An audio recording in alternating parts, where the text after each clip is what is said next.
तब क्षेत्रे देवूत्याम प्रणस्य तत्व संहिताम।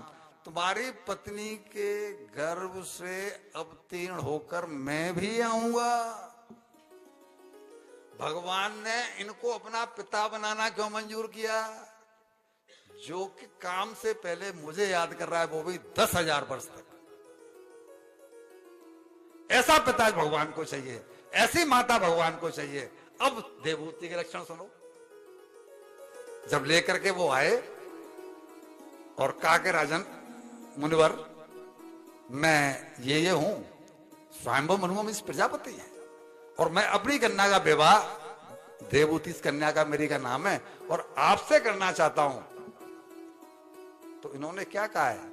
इन्हें तो पता है भगवान बोल गए थे परसों वो आएंगे, तो आए। तो इन्होंने क्या कहा है कि मैं विवाह करने को तो तैयार हूं, लेकिन एक शर्त है कि जैसे ही इसको कोई संतान हो जाएगी, मैं परिवार को छोड़ करके अपने कल्याण के लिए, भजन करने के लिए चला जाऊं।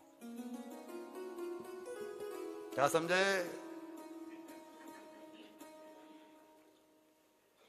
मैं चला जाऊंगा अगर यह शर्त तुम्हारी कन्या को मंजूर हो,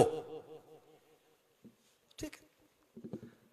और कोई अगर लड़की होती तो क्या करती? लेकिन देवहूति है, तभी तो भगवान की मां बनने का अवसर मिला है साहब। ऐसे ही थोड़ी मिल जाता है। भगवान की मां बनना कोई मामूली बात है क्या? तो ये लुभा गई। यहां लिखा है कि मुखे न चेतो लुलभे देवहूत्या। लालिमा आ गई चेहरे पर, मुख पर प्रसन्नता झलकने लगी और उनके ऊपर लट्टू हो गई, लुभा गई।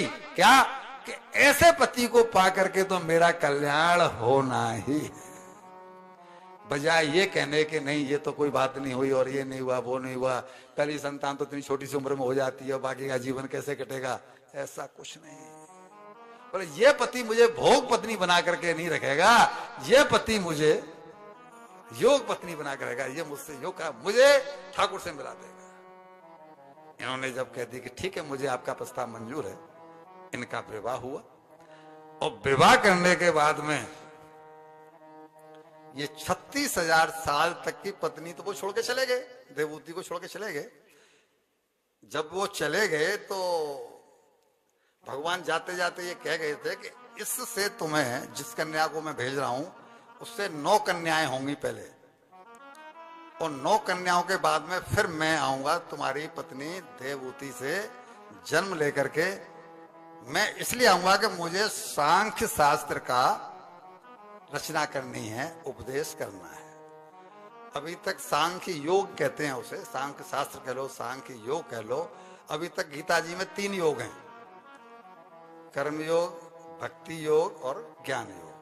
सांख्य योग चौथा योग है, जो भगवान ने कपिल अवतार लेकर के जिसकी रचना की है। तो इन्होंने कहा मुझे सांख्य योग की रचना करनी है, इसलिए मैं तुम्हारा पुत्र बन के आऊंगा। और भगवान ये आश्वासन देके चले गए।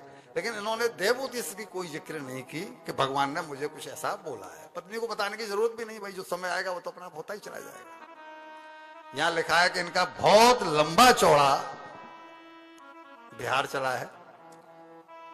बिहार चलने के बाद में